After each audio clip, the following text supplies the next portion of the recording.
Muy buenos días. Como siempre, la palabra trayéndonos vida, trayéndonos esperanza y dándonos ánimo.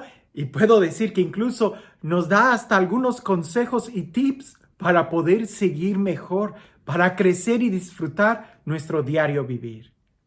El día de hoy el Evangelio es la continuación de la historia de la multiplicación de los panes que deberíamos de tenerla en nuestra mente para poder entender cuál es el cansancio que tienen los discípulos y que sobre todo Jesús debió de haber experimentado. Vamos a leer el Evangelio y dice así. Inmediatamente obligó a sus discípulos a subir a la barca y a ir por delante hacia Betsaida, mientras él despedía a la gente.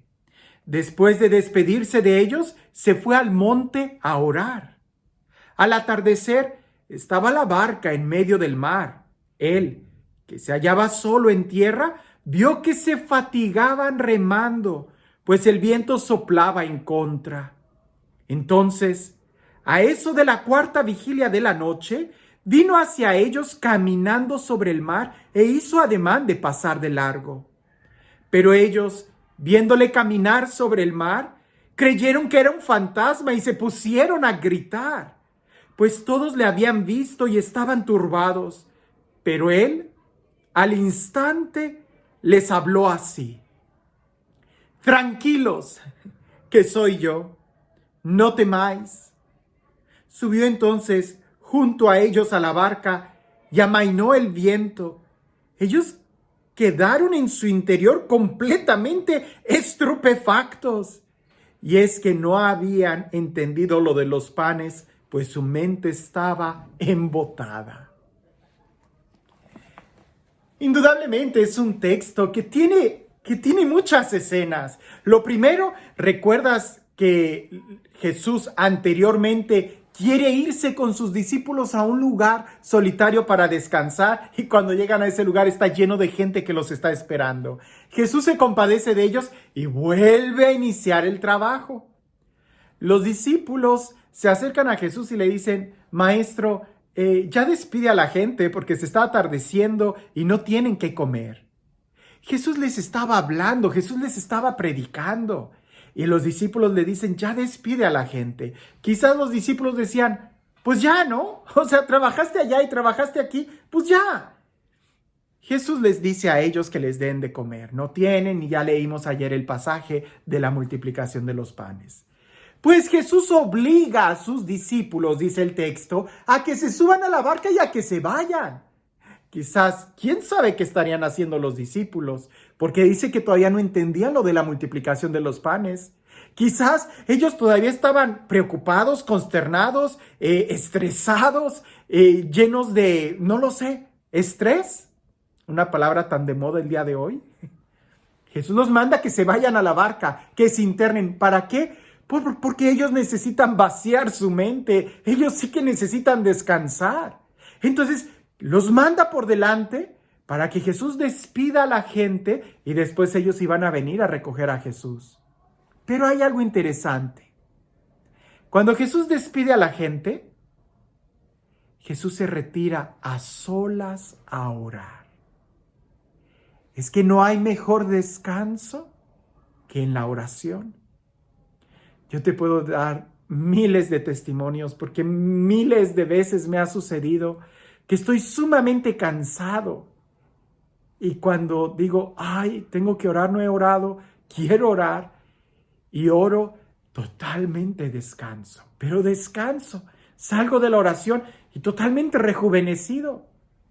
Pero también tengo la experiencia de muchas veces que estoy sumamente cansado, adolorido, estresado. Ha sido un día de esos malos días, como quizás el que te estaban teniendo los discípulos, que no entiendo los planes del Señor, y me voy a dormir, caigo profundamente dormido, y al día siguiente me levanto igual o más cansado. Porque pareciese que el estrés, o que la preocupación, o que el verdadero cansancio no está solamente en el nivel muscular, sino más bien en el nivel anímico, en el nivel del alma, en el nivel del espíritu. Y ahí, solamente en la oración, es donde nosotros podemos descansar. ¿A qué me refiero con esto? Bien, cuando Jesús termina de orar, Él se acerca a la orilla del lago, del mar, para que los discípulos vengan. Pero ¿qué sucede con los discípulos? Ellos estaban muy cansados, trataban de remar y todavía el viento soplaba en contra de ellos.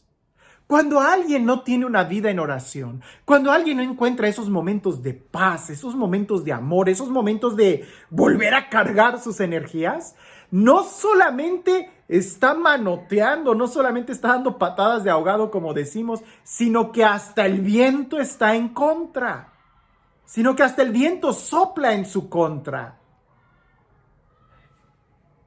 Jesús muestra que cuando alguien ora, cuando alguien tiene una comunión con Dios, hasta camina sobre el agua. Muy interesante este milagro, este gesto profético, porque el mar simboliza la maldad y Jesús camina sobre el mar. ¿Cómo pudo él lograr eso? Porque estaba orando, porque era un hombre de oración. Moisés, un hombre de oración que platicaba con Dios cara a cara, él pudo dividir el mar rojo para que todo el pueblo caminara en medio de él. Personas de oración no los detiene nada. Pero cuando no tienes oración, te cansas, te fastidias, todo está en tu contra. Pareciese que hay ocasiones en donde yo lo digo bromeando, cuando algo me sale mal y luego otra cosa me sale mal y en la oficina alguien se queja y luego esto, les digo, bueno, parece que hay una conspiración en contra mía. Digo, es tiempo de orar. Es tiempo de acercar a Dios, de acercarme a Dios, porque es Dios quien me va a dar la luz para poder entender qué es lo que está sucediendo, darme la fuerza para poder seguir luchando y sobre todo, carga mi amor para que no me quede vacío. Con mucha razón dice aquel refrán que el enamorado ni se cansa ni descansa, porque está enamorado. Tú y yo, ¿estamos enamorados de Dios? ¿Lo buscamos? ¿Sabemos recuperar y cargar nuestras energías? ¿O quizás estamos como los discípulos ya hartos y fastidiados y queremos irnos? No me malinterpretes, es importante tener momentos de descanso. Claro que lo es. Pero también es importante tener momentos de oración. Y si no hay oración, no vas a tener un buen descanso, indudablemente. Hay que tratar de profundizar en la oración y hacerlo una actividad profunda en nuestra vida. Aquellos discípulos que con sus propias fuerzas estaban tratando de remar, no podían avanzar.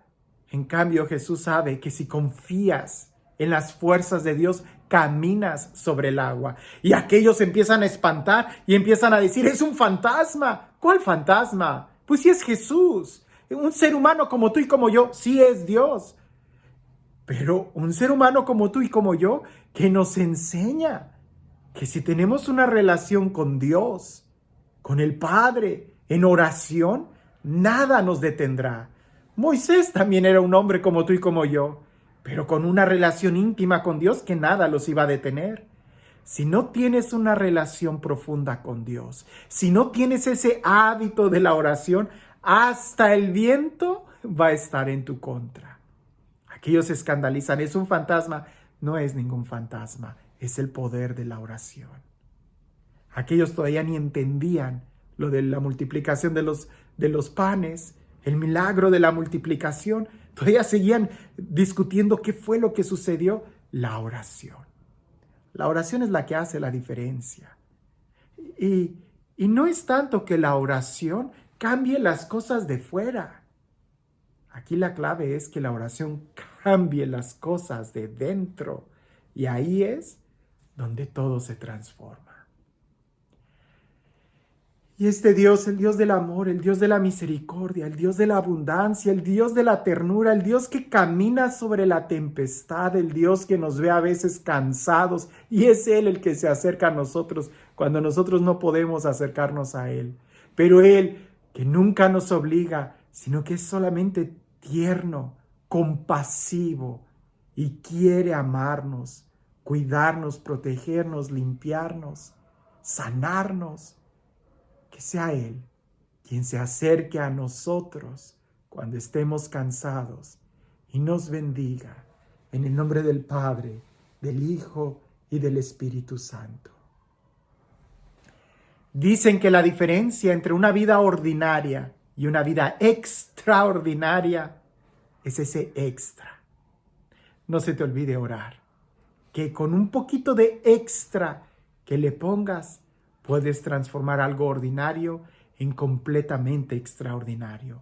La oración es la que hace la diferencia. La oración es la que te hace caminar sobre tus problemas y la oración es la que hace que puedas multiplicar lo que parece que no hay. Que tengas un excelente día.